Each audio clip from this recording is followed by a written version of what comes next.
I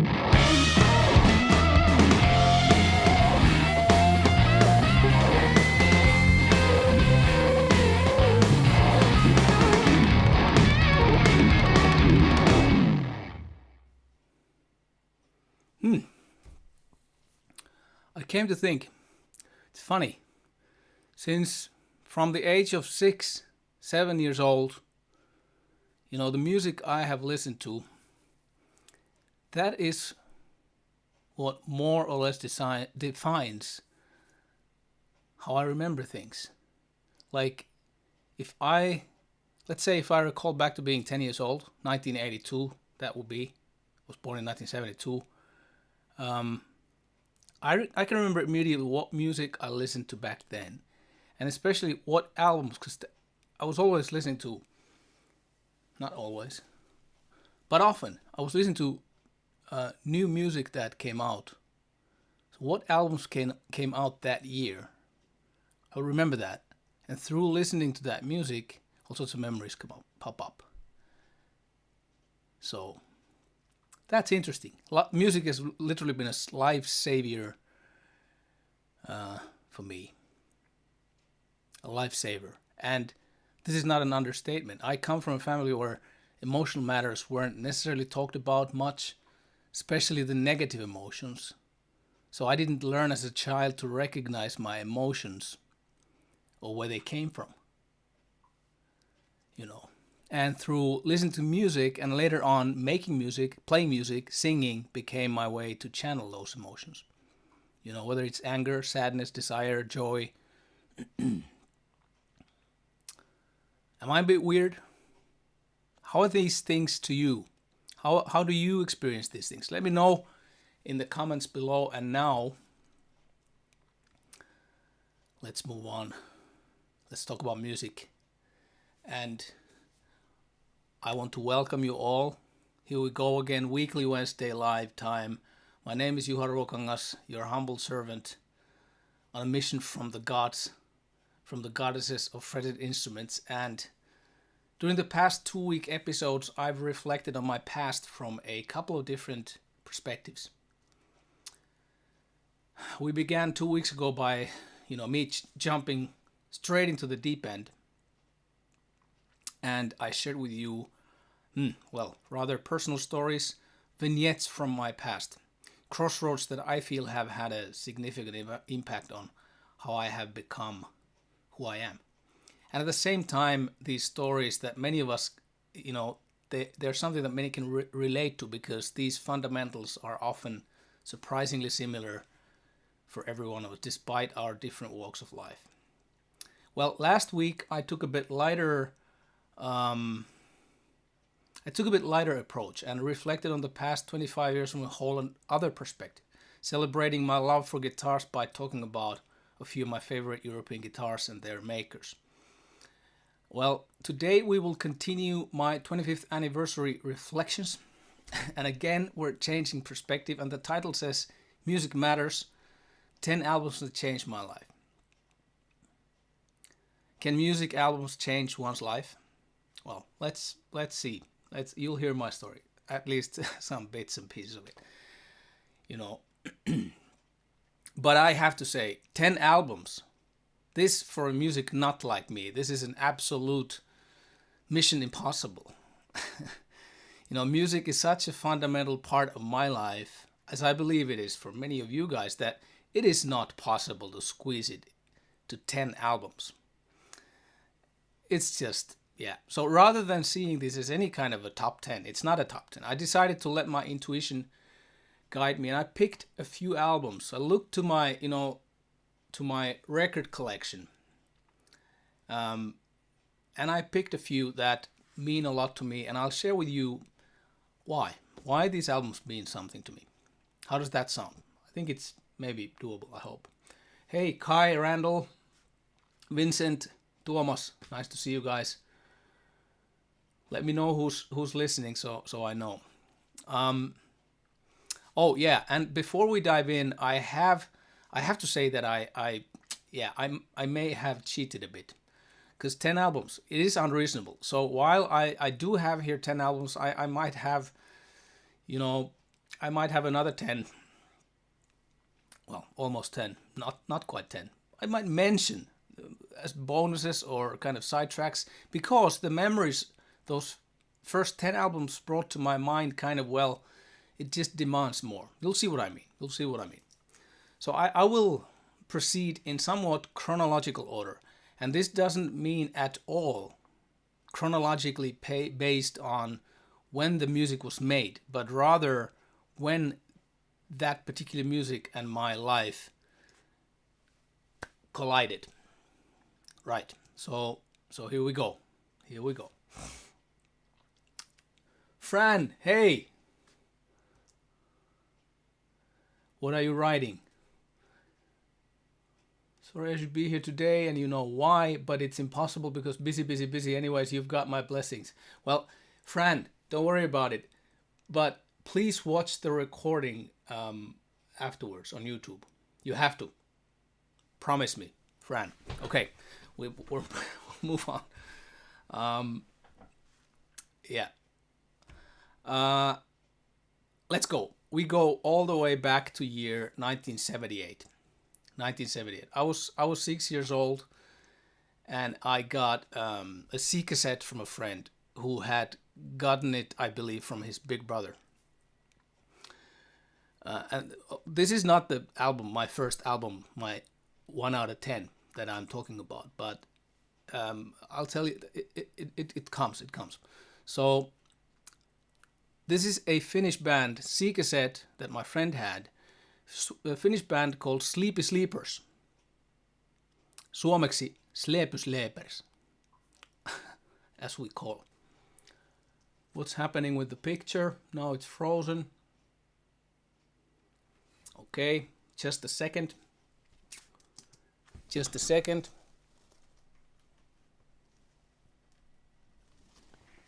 Technical problems.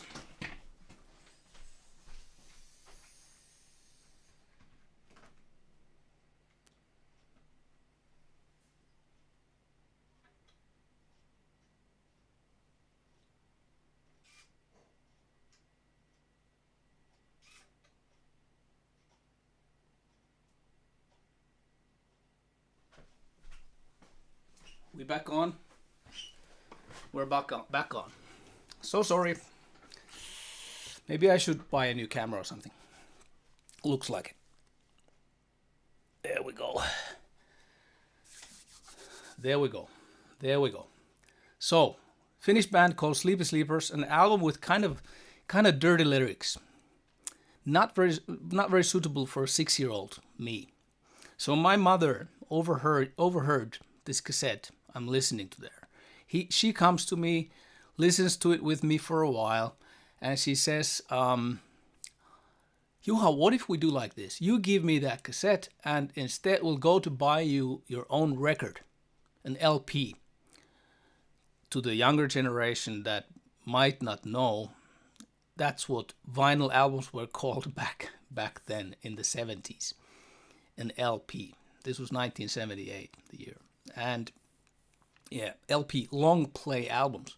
My parents had bought a Philips stereo system recently, back in 1978, and they had a few records, but I didn't have any, of which I was kind of jealous about. So, okay, I gave away my Sleepy Sleepers cassette, and we go to a record store, and I see this album.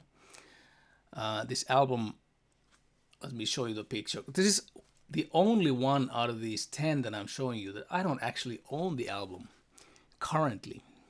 I will again, but I have at some point gotten rid of this album, and don't ask me why. I shouldn't have, but I have. There's the album. Finnish people would know this. The band Hurricanes. In Finland, Hurrikangas. That's the band. And the album Roadrunner. I see this album in the shop, on the shelf, and I fall in love. Mind you, with the cover, that is. I fall in love with the cover. You know, the name of the band, I fall in love with the name of the band. The look of the guys in the cover. I had no idea about the music, but that's the album. I bought, and I don't have it anymore. And boy, do I regret selling it years and years and years ago. Why? I don't know. Damn it. Well, this music, man, this music, Hurricanes, Roadrunner. I got that album home. This music messed my head for good. And, for Finnish people, to a lot of Swedish folks, to this band, Hurricanes, it says something. It's a legendary rock and roll band. For those of you who haven't ever heard about it, so go to Spotify, wherever, have a listen. I don't think this album is in Spotify, though. You need to go to YouTube and find it there. But from Spotify, you could try find another one from the same era with a different guitarist and lead, but an absolutely smash killer album called Hot Wheels. You can find that one. Hot Wheels by Hurricanes. That's there in Spotify, so go have a look.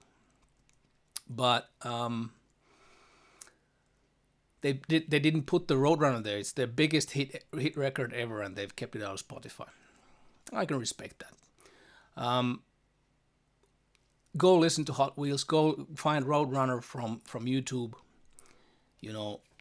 It is rock and roll. It's like a locomotive. Stole my heart. And why is this significant? Well, because this band, it happened to be the music that I just picked up by chance, by the look of the cover. I picked it up in the store, and it happened to be this hard guitar-driven rock and roll. Like, I don't know, there is no comparison really, but it could be like the AC/DC of Finland or something. No messing around, the real deal. 1, 2, 3, 4, go. It's like, that's Hurricanes. Their guitarist Albert Järvinen had figured it out big time, and so had Ilja Kallio there. The guitarists, these two guys kind of switched from record to another for quite a while. But anyways, both are great. Both, I love them both. And, so from a 6-year-old on, my focus had turned, for good as it seems, into electric guitar. So you can see why I changed my life. Electric guitar. You can imagine if I would have picked something else. I don't have examples. What could it have been? Give me some examples in the chat. That could have turned my life to another direction, maybe. Or what would have happened if I would have continued listening to Sleepy Sleepers? I don't know. Later on, I have to tell this is a very short story, but later on in a 20th anniversary party 5 years ago in Helsinki, Mato Valtonen, one of the founders of Sleepy Sleepers, was there as the festive speaker. So he held a very nice speech at our 20th anniversary, company 20th anniversary party, and I told this story there that, my mother saved me from Sleepy Sleepers to Hurricanes, so it's kind of my mother's fault, and kind of Mato Valtonen's, the guy from Sleepy Sleepers, kind of their fault that I became a guitar maker, And, when I said to Mato Valtonen that my mother saved me from Sleepy Sleepers music, then Mato Valtonen commented, Thank you. I appreciate, I very much appreciate that you call this noise on this album music. Well, that was that story.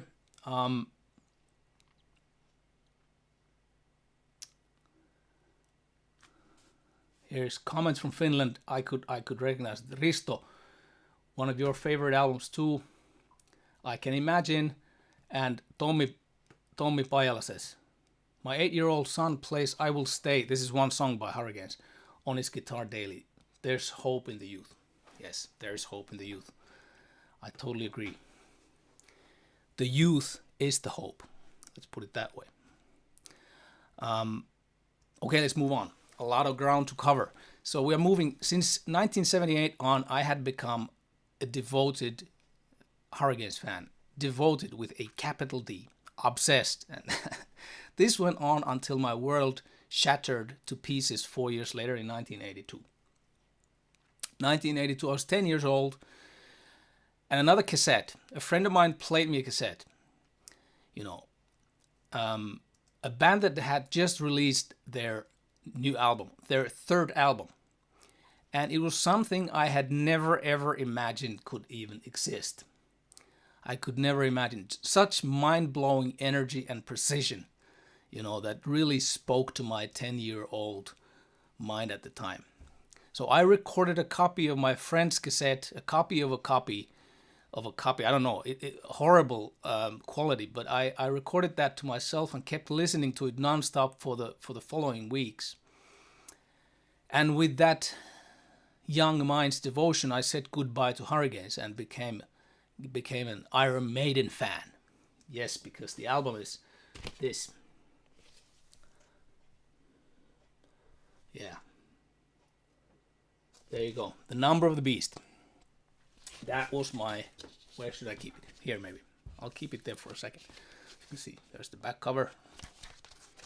This is the cool thing about vinyls. I mean, LPs, that you have this beautiful cover art. You have all this stuff there. It's just... Yeah. I'm very happy that vinyl albums have made a comeback. I'm very happy about that. But this is one of the originals from the 80s that I bought then, I think in 1983. Anyways, this was the album, and so why would this have changed my life? Referring to the title. Well, this music, you know, matched with the cover art, this was all about rebellion. This was music that my parents would never ever listen to. It was music that they would have sincerely hoped that their children would never listen to either. In other words, it was absolutely perfect music for me, as you can understand.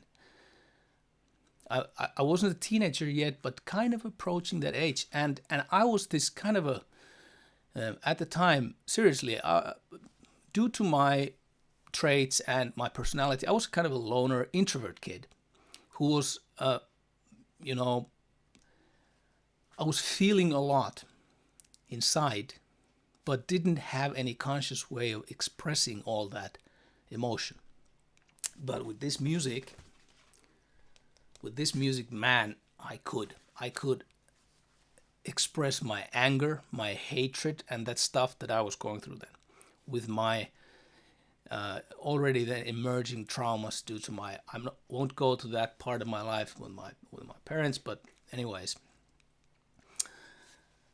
I had found a way to channel my negative emotion through Iron Maiden. There was a lot more going on as well. It's not all negative. That's not what I'm saying. But this brought me up from those downs, I would say. Yeah.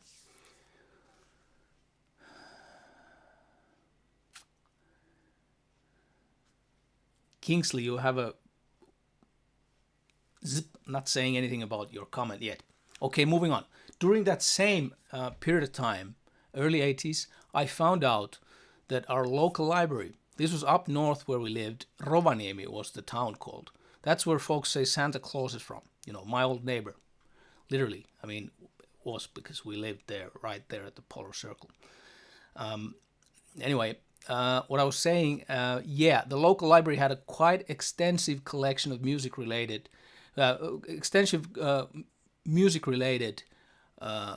collection of literature, and I started reading about this style of music, Iron Maiden, and everything that had preceded that, the hard rock, heavy metal, you know, all that stuff that I had first discovered in the form of Iron Maiden. And digging then in the library to the roots of it all, I stumbled upon a lot of bands, as you can imagine. And I stumbled upon a band name that became, I was just so curious about it, that became then eventually even more meaningful to me over time than Iron Maiden. And I found this album at a flea market. Somebody has written something there, but you know, this is the album that I found then. It's the original pressing. Yeah, you have all the upside down cross and everything there, but Black Sabbath's first album. And this is, man, this is fascinating stuff. The lyrics, it's not often, and I'm not talking only about this album, but the early Black Sabbath albums in general, it's not often what you'd expect. And even the music, I mean, if you start digging into this music, you can think of it as gloom and doom and all that, but Black Sabbath is so much more. And, listen to their early albums. You might be surprised what you find, and not just kind of focus on their few tracks that everybody knows. The hidden gems, all the hidden gems on these albums. So, anyways, the seemingly kind of devilish outfit of the band, that got me intrigued, so much so that this is why it's a meaningful album to me also. Because with the Black Sabbath lyrics, a bit with Iron Maiden too, but more so with Black Sabbath, I started learning English on my own with the help of a dictionary that I found from my parents' bookshelf. So, I mean, in Finland, we do start learning English in school anyways on third grade. But that was going way too slow for my hungry mind to learn what these guys had written, the lyrics and all that stuff. And also that I could understand the English written treasures, the gems that I had found, books, the rock music encyclopedias that I had seen at the library but didn't understand them at the time. So,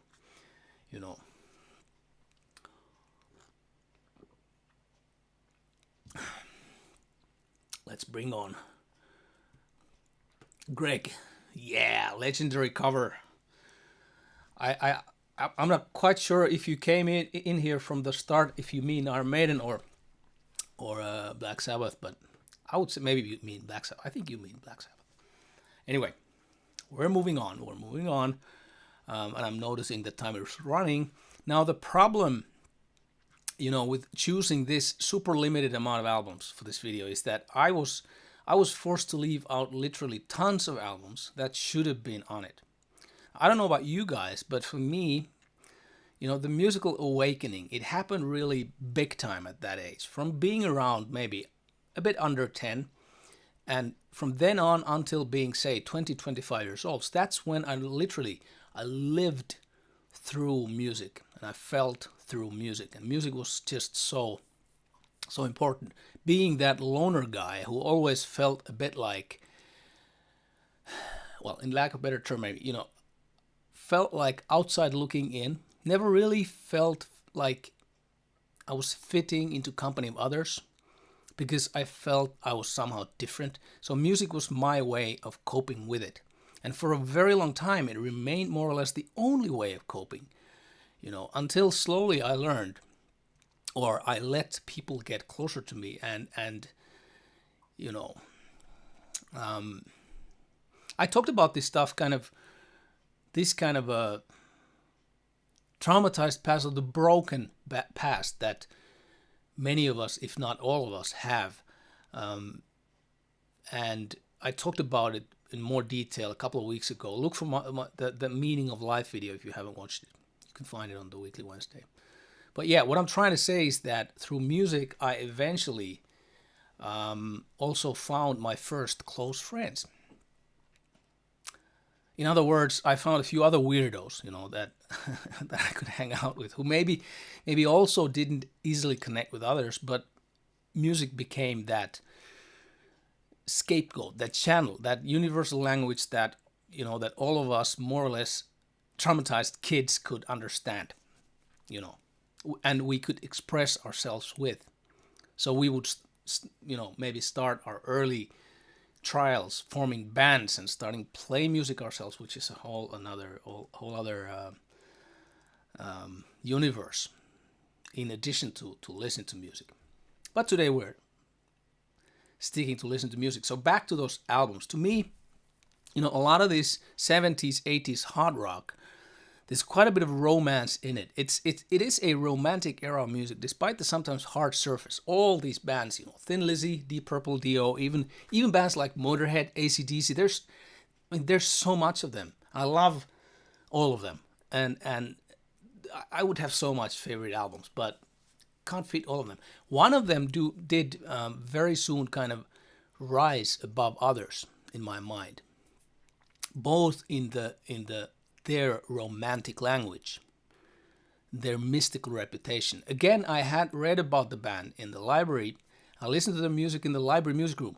Warm memories from those days from up north, Rovaniemi. When libraries, they had record collections, they had vinyls, LPs. You picked up a record, the librarian put it on for you and pointed, there was this room where they had these comfortable armchairs and headphones, and pointed out that, okay, you go to the armchair number 4, and the album will be there. And you could listen to that album there. No Spotify, we didn't have any of that. I mean, there was radio and the records. That's how the world turned at the time. And yeah, I'll get back to that, because there's a point in that, listening to music in library, that I want to elaborate on in a little while, which I will do. But before that, to that album that I had discovered, the mystical band. Isn't this my number 4? Yeah, Hurricanes, Iron Maiden, Black Sabbath, and this is my album number 4, and it's also their number 4, Led Zeppelin, 4th album. Yeah, talking about mystical, no, that way, sorry, mystical stuff, man. Yeah. So anyways, this is one of my favorites, and it has the legendary Stairway to Heaven on it. Okay, the whole album is pure gold. It's pure gold. But Stairway to Heaven, now, there's a song that is played through and through, maybe too much times, so much that it has become sort of a cliche at some point.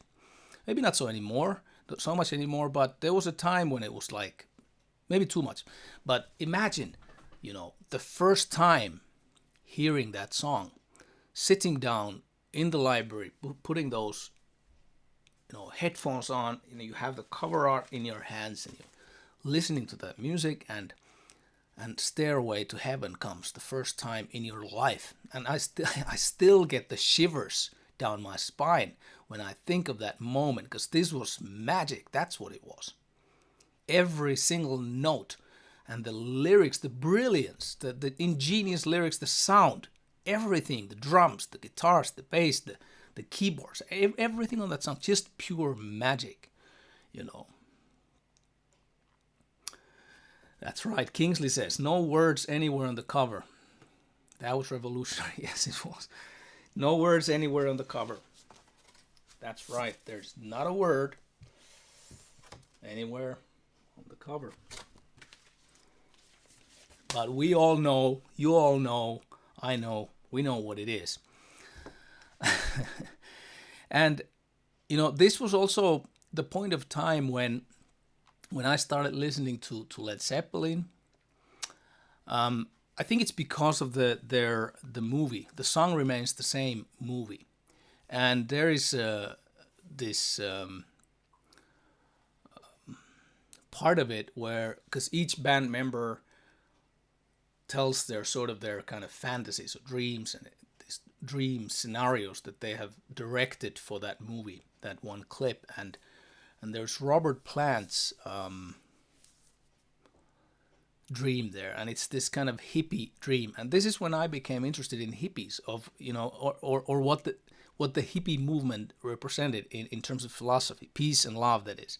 So this is also something that I wanted, because we're talking about changing life magnitude of music. So this was for me, because I had been so very angry for years and years. And it's not like I have gotten over or I had gotten over of being so angry at the time when starting to listen to Led Zeppelin. But again, music gave me the tools to feel other things than anger and hatred too, so that I could connect again a little bit better. I felt I wasn't so alone. I could connect a little bit better with the world around me, to slowly start understanding that perhaps alone is not the ideal way to be. And, you know, I have to add that through my interest in the hippie movement, I found, of course, a lot of other music too. Not new music, but at the time in the 80s, but new experience to me. You know, Jimi Hendrix, Jefferson Airplane with Jorma Kaukonen on guitar, The Doors, softer stuff like Simon and Garfunkel, new worlds, new galaxies of music that I found already then at that time, and started kind of listening to it. Maybe because you're a young kid and you're devoted. If you're a metal guy, if you're a hard rock guy, you just can't start listening to just anything, right? But I could notice already that kind of the horizons widening, and yeah.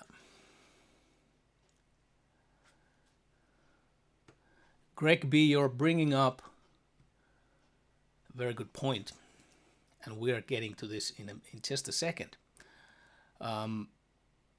Greg B is writing, distractions. It's rare at least me, Greg is talking about, only listens to music while doing nothing else at all. Yeah, this is today. This is something that is more and more today. I have to bring another comment in because this is my heart just skipped a beat. Kingsley writes, Jorma Kaukonen played my VSOP once. Oh, man. Thank you, Kingsley. I think you might have mentioned that.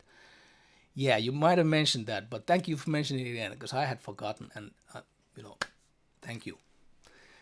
So we're moving on. In rock music, most things are closely related to other things. The band members switched from this band to another, or every once in a while, a super influential band would come to existence, like, such as all those bands that I mentioned, Led Zeppelin, Sabbath, Iron Maiden, they've all been the same, in their time. These kind of influential, really turned the page in a way. They started trends, movements even. But, I don't quite even know where this next band on my list came from. I think maybe they came from outer space, because I don't have a recollection where I found out about them. To my ears, at least, they were so different from others. And I'm talking, of course, about Canada's gift to progressive rock, Rush. And here's one of the most important albums by them. 2112. There are the guys in their very cool outfits from the time.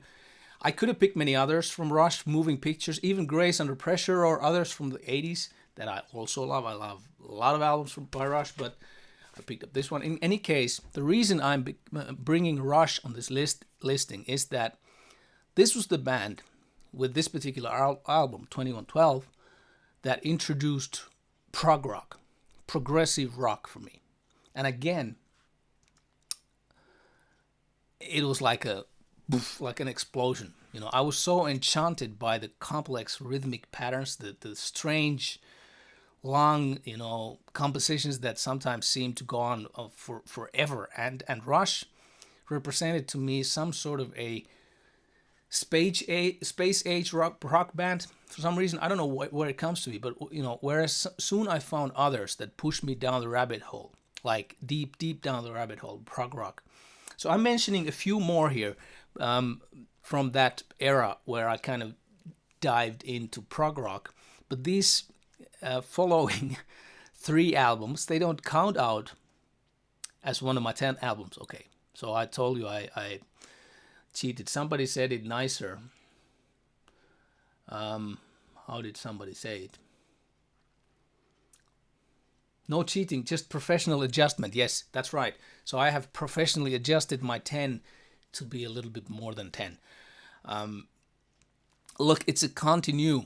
One band leads to another, and if Rush came from outer space, it really led me onto this treasure chest of a lot of bands. And I'm just showing you here a few albums that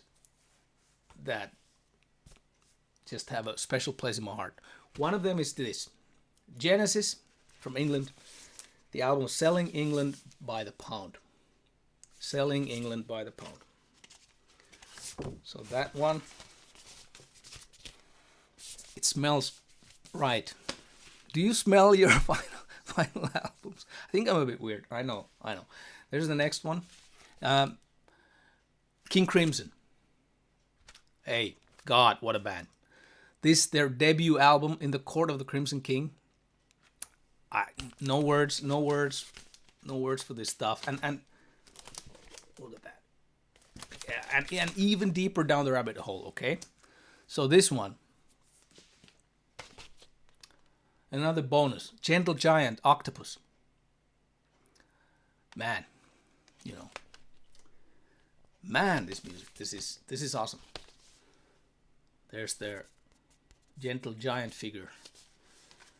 Beautiful. My daughter has drawn a very cool drawing that I framed and we put in our wall. It's in our home. Her interpretation of the Gentle Giant figure. I would show it to you if I would have a picture here, but don't have it right now. Well, tying this music to the life I was living. Well, I was at the time of this prog rock, all this was happening, 15, 16 years old. So we're at maybe year 1987, 88-ish, and the world around me was not listening to the same music I was. So again, I was the weirdo.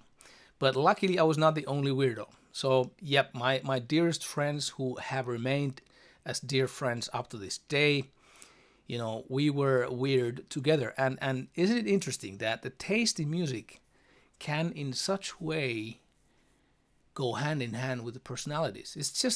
It's kind of strange almost, that somehow soulmates in terms of music, soulmates with the rest of our lives too. It has happened too many times to be a coincidence, I think. So I think that's fascinating. It's just somewhere, it tells us, that the power of music in connecting us human beings, that the music, the element, the concept of music, it's deep down, it's within us. It's within us. And that's why it's so important to remember it and cherish it. And okay.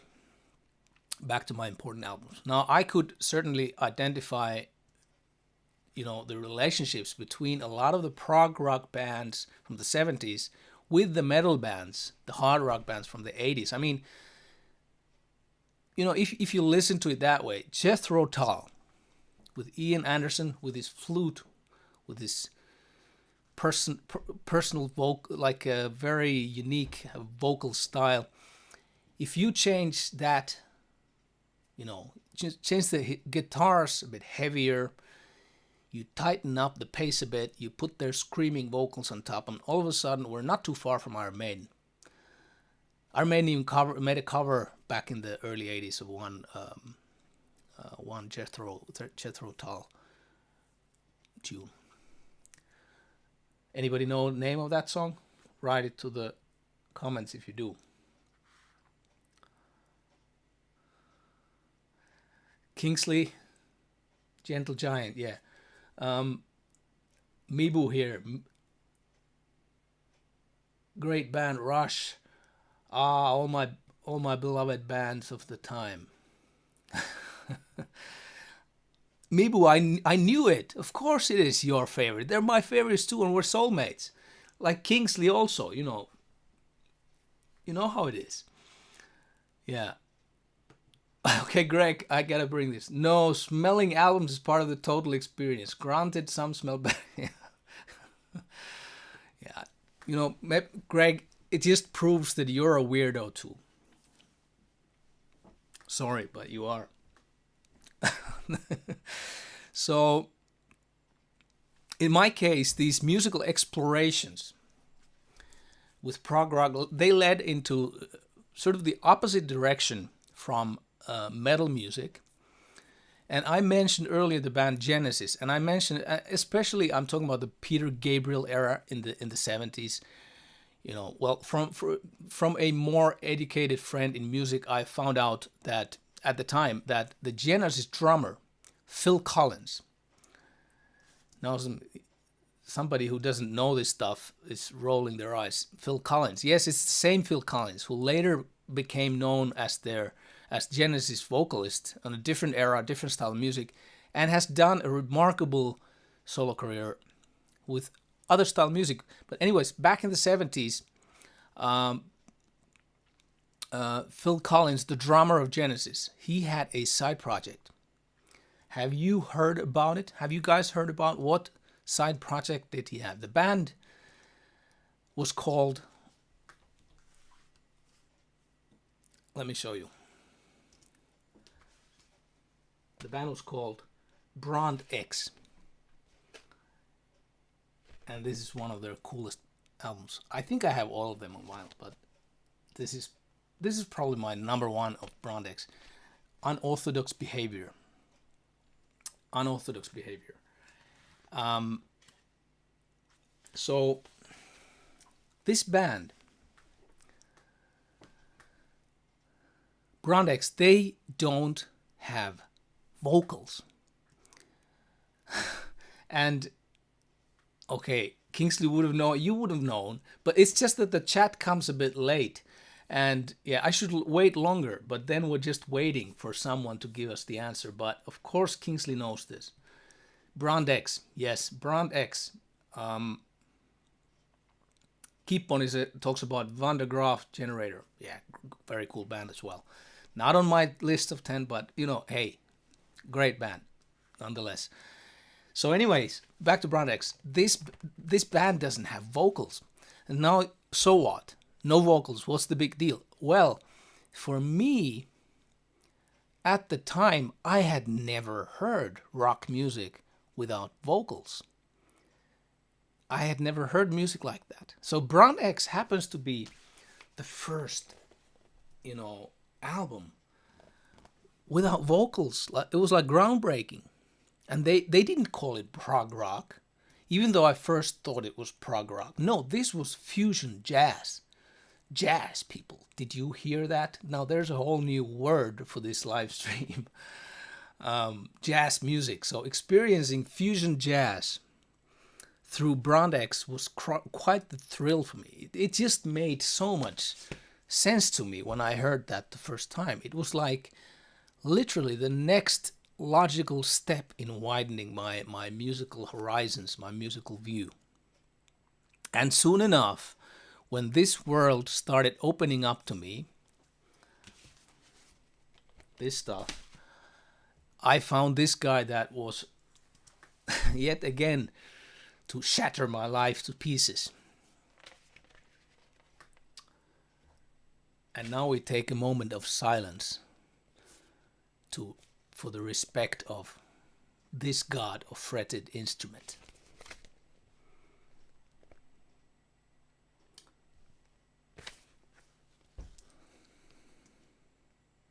Jeff Beck, Wired. There are other albums, I know, but this, for me, yeah. This is it. A god of guitar. I still listen to this album regularly. And now we are going to talk about a little bit about listening to music. There it came. Now it came.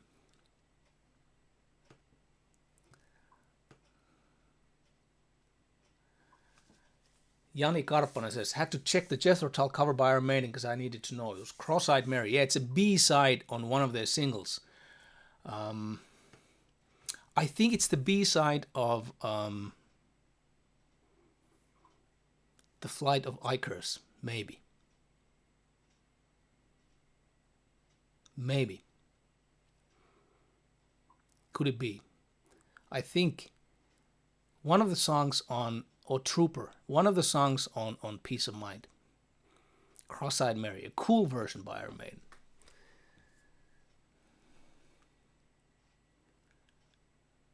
Okay, we're getting, yeah.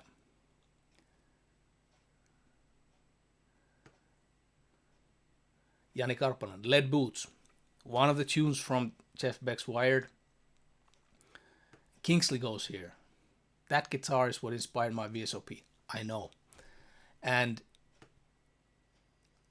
I've often said in interviews when for some reason, interviewers in guitar magazines and elsewhere, they ask me often, who would I like to make a guitar for?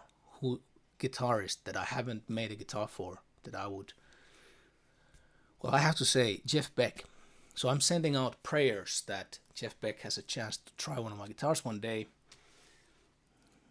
Me and my cousin Sami, we are conjuring up a plan to make it happen one day, but we'll see. We'll see if that comes true. But yeah, Kingsley, Goodbye Pork Pie Hat. Yeah, beautiful, beautiful, beautiful. Keep when it talks about Jeff Beck's Guitar Shop, another great album from a little bit later era.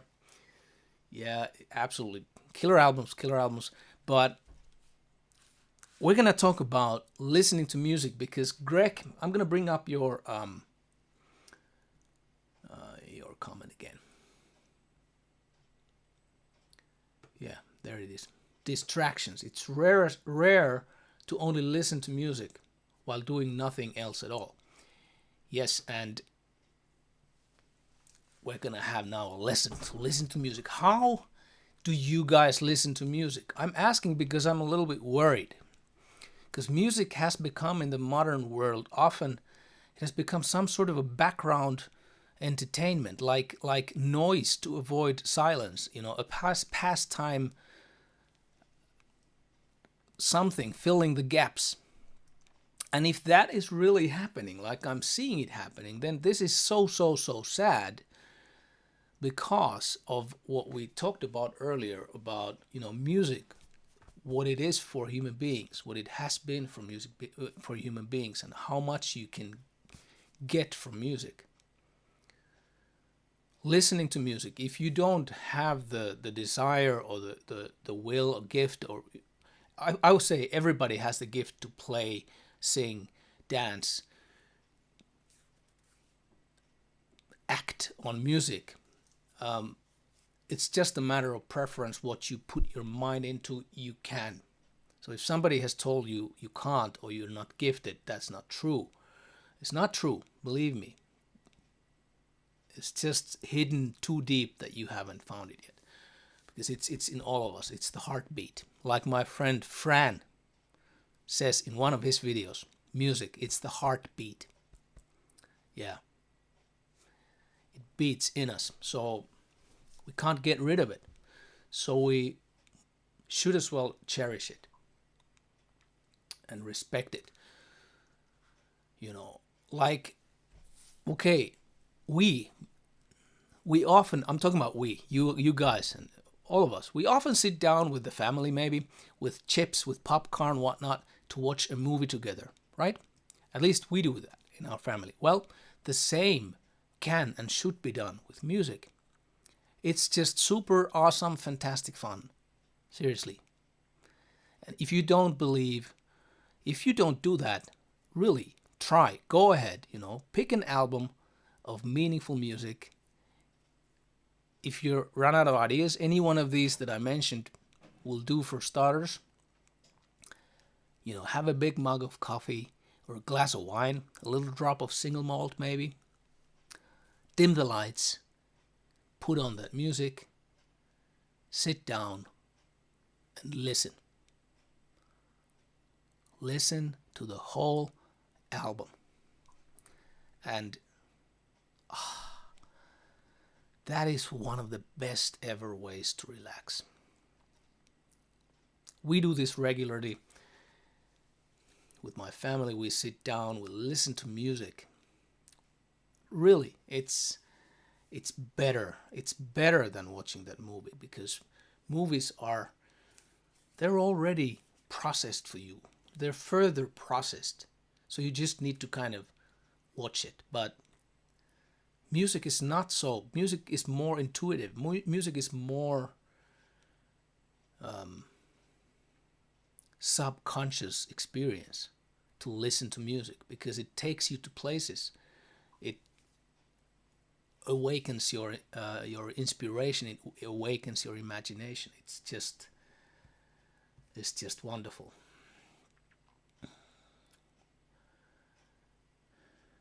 Yeah, mostly while driving. Okay, so Greg, this is good stuff.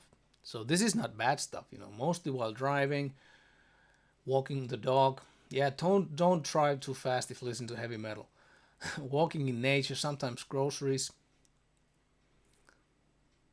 But I do try only do that when listening for the first time to an album. Yeah. Yeah, you're right. You're right. Yeah. Okay, Cross-Eyed Mary was the B-side of The Trooper. Okay, I remember right. I've had that single, maxi single. I think I gave it as a gift to someone a long time ago. But anyway, let's move on because we are totally running out of time.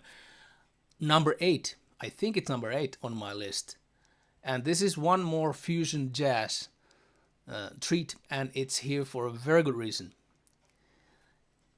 We talked about Jeff Beck, Wired, the one I just showed you. Now, I know this, many of you are familiar with who plays keyboards, who plays the synthesizers on this album. Well, I'm of course talking about the almighty Jan Hammer. And, well, I got so into his playing when listening to the album Wired that I wanted to know what else he had done. And I stumbled onto this awesome piece of music.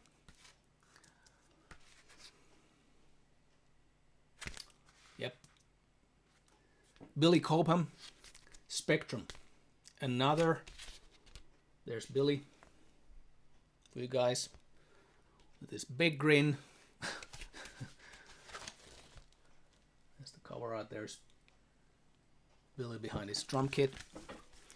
And another instrumental fusion jazz masterpiece for those of you who might have not experienced it.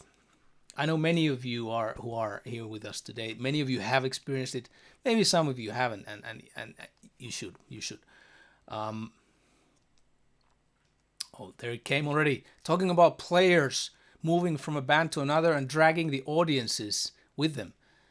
At least the OCD fans who are interested in the people playing in bands. There's another interesting phenomenon, by the way.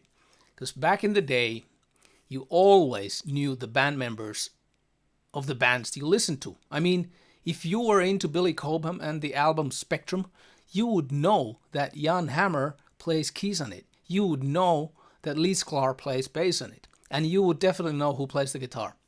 And I can already see that it came up, because my next question would have been, well, who plays the guitar on this album? I'm asking because that name is also a hint about our 9th album on my list, But there, the name came out. Mibu was the first one. Tommy Bolin, yes. I think the chat is now better in sync than it has ever been, and the reason why I also know, because last week, I'm sure you guys, every one of you who watched the last week episode noticed that the connection was really downright crap. It was cutting all the time, and clips were missing from my stream. And I only learned this afterwards. After the stream, I learned that the connection is like that. And I got so angry about it because, I put my time to it, and and then, I noticed that my stream that I had done was 1 hour 10 minutes, and what was left after YouTube. Now it's not YouTube's fault. It's our internet connections fault. So they had cut off 15 minutes of my stuff that you guys never heard. So it just jumped from arbitrary place to another, and that just totally made me angry. And so what I've done since last Wednesday is that we have changed the operator. We have put a big antenna on the roof because we cannot have optical this fancy modern internet connection here in the forest. So we're 4G until one day 5G might come to the forest, which is not anywhere in the near future. But so we have upped our systems in every possible way so that you guys could enjoy and at least hear better what I'm doing here. So and I can see that the chat is now better in sync. So that's great. That's great. So the guitarist, yes, Billy Cobham, Spectrum, Tommy Bolin plays guitars, and this means that my next album is what?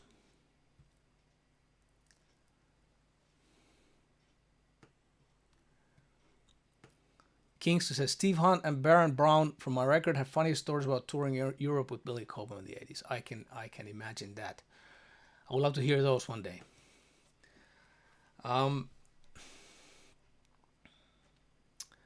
Mibu says he loves Tommy Bolin's playing on Spectrum. Me too. I totally fell in love with Tommy Bolin's playing on the album Spectrum, and I have never heard about this player before.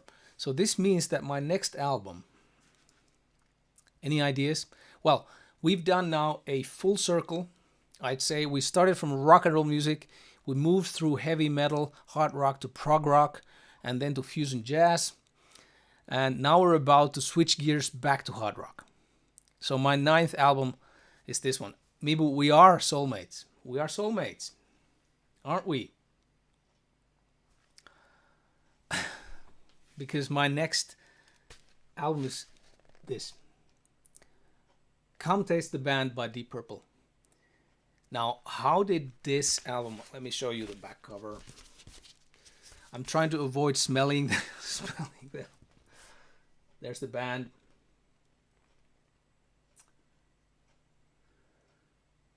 In their, unfortunately, drug-driven glory from the time, but didn't stop them from making great music. Now, how did this album change my life? Well, I mean, I had already heard most of Deep Purple's albums. I was a big fan of Whitesnake. I'm wearing a Whitesnake t-shirt. I'm sure you noticed. Yeah. You know, I had heard all that stuff, Rainbow Dio, all that. But Tommy Bolin played, yeah, Kingsley's here. Sorry, I'm distracted, but you guys are commenting so nice stuff that I can't avoid it. Tommy Bolin played with a group called Zephyr early on. Yes, and I learned that also then back in the day, and I've been listening to that too. And I have Tommy Bolin's the couple of solo albums he did, and a brilliant player, and such a sad story, passing so young and all that. What can he do? Drugs. Damn it. Man. Yeah. Okay. So I had heard most Deep Purple stuff. Fan of Whitesnake, Rainbow Dio, all that stuff, but I hadn't taken the time to listen to Come Taste the Band. Why is that? Because I was a sheep. That's why. Because this record was rated badly. It was at the time rated really badly. Deep Purple fans were not considering it as a real Deep Purple album. At least, you know, where in my circles or whatever reviews I was reading, it wasn't a real Deep Purple album because Ritchie Blackmore was not on it. So it was whenever it was too funky or not classic Purple sounding or whatever, blah blah blah. And I had believed to the critics, so I never listened to the album. I just kind of passed it, and that is, my dear friends, that is a mistake. It's a big fat mistake. Do not believe critics. Do not believe critics. Listen to your heart. Always give a chance so you can make your own opinion.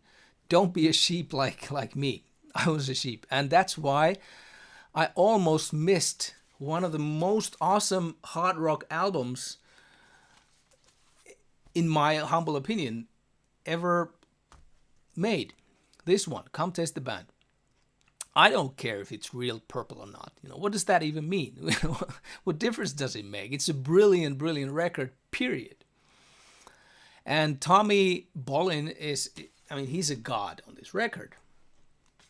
absolutely, and and Glenn Hughes on the top of his, totally on the top of his game, and the whole band is just so energized. It's absolutely brilliant record, and the energy on that record, it's on another planet, in my humble opinion, as compared with the Deep Purple, the previous album, Deep Purple, the last album that Richie Blackmore played with them. So I'd go with this one rather. So a good lesson learned from me: don't believe when others tell you that's good and that's not good, and he's right and she's wrong or whatnot. Use your own brain. I'm slowly learning to do that. One day, one day I'll learn. One day I'll learn. So we have one more to go, sort of. Why sort of? Well, because I have bonus records. But before that, let's drop in the number 10. Now, I mentioned the word jazz earlier, and that is a universe of its own. But I had to have one jazz album here to represent, jazz, as lame as it is to try to squeeze jazz into one album. That's just criminal. but to soften that a bit, I will tell you, before I tell you what album I'm talking about, I'll tell you a little story, which I think is just brilliant. A couple of years ago, I was invited into this little private event organized by a Finnish guitarist, my dear friend, and another guitarist that I respect so much. So Peter Lerhe, he's leading this. Well, should I say, I could call it the secret society. I'm not even sure if I'm supposed to say the name of the guild or this group here. Seriously, Peter, if you're listening, you have to tell me if I'm allowed to say it. But now I can't. But anyway, this secret society, it has an annual meeting with clinics and with cool people coming there to show what they have learned in life. And that time, specific time, Peter had invited a guest to the annual event to talk about jazz. And this guest was jazz musician Jukkis Uotila, a Finnish drummer, pianist, composer, used to be the headmaster of Sibelius Academy back in the day, still works as a professor at the academy. And anyhow, Jukkis was there to talk about the phrasing and the aesthetics of Herbie Hancock's playing, his piano playing. Now, my number 10 album is not by Herbie Hancock. It's not by Herbie Hancock, but this story is every bit relevant to my selected album as well. So stick with it. It's coming. So Jukkis Uotila told us there, the guests of honor, about the different eras of Herbie Hancock's music. I was not very familiar. I mean, I've heard this and that and whatnot, but it's never been on my kind of radar in the way that I would kind of dig into it very deeply. But anyways, he was there playing and showing, and he was very accurately able to phrase different styles. He explained why Mr. Herbie Hancock is such a significant, shall we use a strong word like revolutionary even, jazz pianist and composer. Because Jukkis described it somehow like this.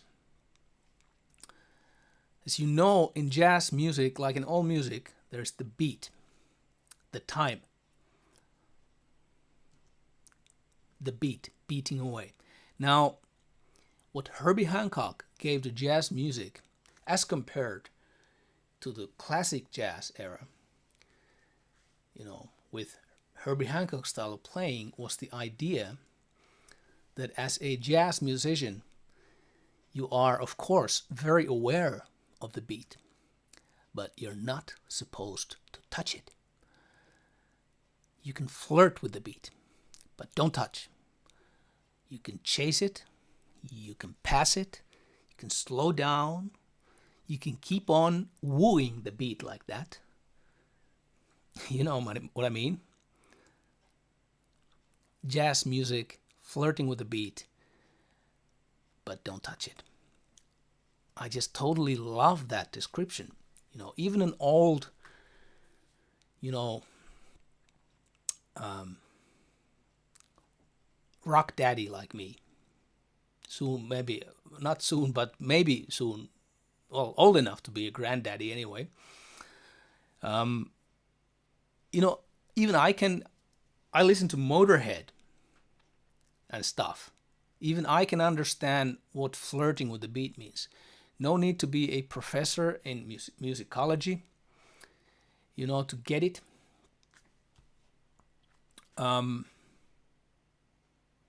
Flirt with the beat, but don't touch. I think it's brilliant. I think it's just brilliant, brilliant, brilliant. So here comes an album on which every musician has also gotten it. They are flirting, so it hurts. They're flirting, so it hurts. And I'm talking about the album Time Out by the Dave Brubeck Quartet. One of my big favorites. I could have brought others, you know. I could have brought in some Miles Davis albums. Yeah, there's others, but this time it was this one. One of my big favorites, and a life-changing one too. Because it is an album. This is the album that introduced me back in the day to the universe of jazz. Yeah. Take 5. We all maybe know that one, you know, but there's not one weak song on this album. And here's the perfect album for, you know, remember my rant. I gave you the rant how to listen to music and do nothing else. This is the perfect album to do that. Emma and I will love to listening to this album. There are others, you know, David Bowie, Tina Turner. We could, yeah, there's so much music that we could listen to like that. But this is one of the albums. Dim the lights, sit down, turn up the volume so that you can really, that the music surrounds you. If you have the chance to it, good speakers, good sound system, man, it's just Kingsley, first jazz record I ever owned as well. I know that, you know, genres and categorizing all this stuff, fusion jazz and prog, it's all limited, and it's like it's not a cool thing to categorize too much. But yeah, this could be maybe categorized as jazz. Anyway. It's more jazz than blues anyway. But yeah, so dim the lights, sit down, breathe, and listen. Listen to this beautiful music. So what did we have here? We had, what did we have? Hurricanes, Finnish band, Roadrunner. We had Iron Maiden, The Number of the Beast. And by the way, talking about Iron Maiden, I have to mention one thing that I've been ranting too many times to my son about, especially now when they've been recording their first album with their band, the Blackment. And you know, it's about maybe 6 months ago, so they were recording the guitar tracks, and I was again giving the same, you know, rant to my son about this. But talking about guitar sound for hard rock, for metal music, listen to Iron Maiden's Peace of Mind album, Rhythm Guitar Tone. If you're into hard rock, into metal music, listen to the, you know, how that album kicks off, and listen to that guitar sound. And then after that, put on Iron Maiden's next album. Compare the Peace of Mind Rhythm Guitar Tone to their Power Slave album, Rhythm Guitar Tone. Both albums are brilliant, for sure. But the guitar tone on the earlier one, on the Peace of Mind, that kicks ass. And when you listen to that comparison, you know exactly what I mean. So on Peace of Mind, old school Marshalls, tube amps on that one. And that guitar tone, it's like muscle. And modern technology, the mids on that Peace of Mind album is just, oh man, it's awesome. And on the following album, Modern Technology. Maybe today the modern technology has kind of caught up. But at the time in 1984 when the album Power Slave came out. So there was a little piece of trivia. Maybe you know this, but just saying. Where was I? Oh, I was counting the albums. So number 3, Black Sabbath's first album. Number 4, Led Zeppelin's number 4. Number 5, Rush 2112. A few bonuses I mentioned: Genesis, King Crimson, Gentle Giant. And number 6, Brand X, The Unorthodox Behavior. Number 7, Jeff Beck, Wired. Number 8, Billy Cobham, Spectrum. Number 9, Deep Purple, Come Taste the Band. Number 10, Dave Brubeck, Time Out. There you go. It's just that now it's already 10 past 10, but we are going on because, I have some bonuses. And even if I have the bonuses, I still don't have so much. I can't believe it. I don't have any Pink Floyd here. I don't have any David Bowie here. I don't have any Leonard Cohen here. That is not right. There's so much great music. Well, I decided to pick a few bonuses, and these are all music that have been spinning on my turntable in the recent years a lot. So while these records are not necessarily so very much life-changing for me, well, they could be for you. And on second thought, 3 out of these 4 albums, they are still life-changing in one way, maybe a smaller way, but still, for a middle-aged guy like me, because at some point of time, I have kind of lost hope to the future of rock music. And I think 3 out of these 4 that I'm showing here, quickly glancing through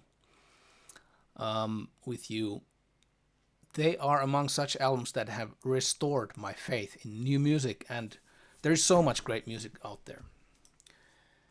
Maybe more than ever. It's just scattered around the planet, and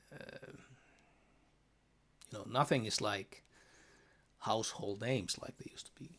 There's Eddie Van Halen, rest in peace. Van Halen, everybody knew Van Halen. Everybody knows Van Halen, but today it's different. New music is more scattered around, and you need to find it, and you need to find the niche, and you need to find your favorites, and it's not the same. But anyway, so I'm going to show you, I'll just quickly go through a few albums. Here's one of them. Trinity Experiment. The album is called Anesthesia. Absolutely fantastic fusion prog. I don't even know what to call it. It's instrumental, ingenious. That's what it is. From Germany. Regards to Franz Holtmann, my friend, the guitarist of this album, composer, one of the composers. What a record. What a brilliant double album. There are the guys. Can you see that? No, they are not there. They are there. There are the guys. Trinity Experiment, Anesthesia. Listen to that album and listen to it loud. Next, from Sweden, hailing from Sweden, Hellas. Excerpts from Future Past. Oh man, one of my favorites from the past couple of years. A brilliant live band. Emma and I saw them in March, just before the lockdowns began. Can you believe that? It's still like, when saying it out loud, it's like from a science fiction dystopia, We saw the band live in the times before the lockdowns began. It's like from some movie, I think. Nightmare. It's gonna pass. Let's hope it passes. It will have to pass. Okay, one more band of the new music, and this is from Finland. And this one is fun. For me, it's very fun. It's the 1980s again, only sounding in a way better than it ever did. And here's an album that I've been listening to many, many times in the past weeks, the past months. Feel the Burn is the album, and the band is Brother Fire Tribe. In Finland, we might call them Veli Paloheimo, but they're called Brother Fire Tribe. And yeah, I just had to show this to you guys. Fantastic. It's fun. Regards to Roope, the guitarist, and the whole gang. Keep doing what you're doing. Great job.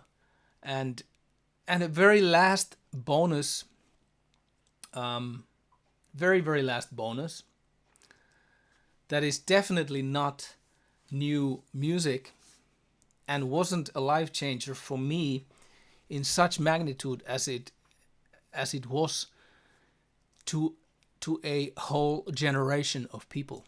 A revolutionary band, to say the very least, that I just never got into listening when younger.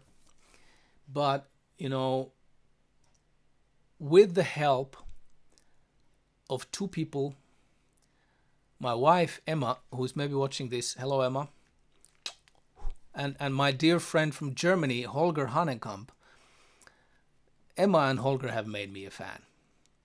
So I picked one of their favorites of mine to just say that, you know, it's, you know, never say never. And it's never too late to find this stuff, because all this beautiful, brilliant music exists in there. And it's not outdated by any way. So I'm talking about the Beatles, and I'm I'm talking about their album Revolver. Do I need to say more about this band? I'm not worthy to say more. But as you can see, you know, even a stubborn, angry boy from up north can develop, and at the peak of that development, he starts liking the Beatles. What does that tell us? Tell something. Tell something about the Beatles, at least. Absolutely brilliant. Goes without saying. It's an understatement to even say that it's brilliant. It is brilliant, and so I'm introducing it to you as new music, because of course I've heard Beatles. I've heard the Beatles. I've heard all the songs, but only in the last maybe 10 years or so I have kind of dug into it more. And that is because, thank you Emma, thank you Holger. Kingsley, you do not need to say more. That's right, I don't need to say more. And great guitar sounds on that record, Revolver. Yes, absolutely, just killer. And I have the mono pressing. I have the mono pressing here that I got as a gift from Holger some years ago, and really high quality pressing. And this is, I just love this. I just love the sound. And when I put this version, this mono pressing, the vinyl, when I put it spinning on my turntable and listen to it, literally, again, remember, listening, nothing else, just listen to the album, I swear I heard 50% more stuff, more detail than I ever had heard before. Yeah, let's not talk about hi-fi systems now. That's gonna take the whole night. But did I already bring this up? Mibu says, wow, now that's the right resolution of this evening. Yes, it is. There is Emma too. I'm sending another kiss. I'm sending to all of you kisses and hugs, love, peace from Finland. I can see it's time for me to go to sleep and let you guys continue your lives. I trust we will see very soon again. There's fun stuff coming up on Facebook this Saturday, the 25th anniversary fun, that is. So stay tuned on that. Stay tuned for that. Yeah. And that's it.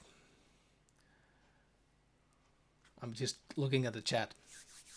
I would have here many more albums to show you, but I don't think I can, because it would be, I think this is a good ending, right? Revolver, the Beatles. Yeah, that's the good ending. So I won't spoil it now, bringing yet another great album. So it's endless. So people, hey, take care now. Look after your loved ones. Stay safe. Keep wearing those masks. Share the love by liking, by sharing to your social media. Subscribe to this channel. It does help. And thank you for your support. Very much appreciated. Of course, I wouldn't be doing this without you guys, so thank you. And we're becoming a tribe. I love it. Peace, love, and good music. And good night.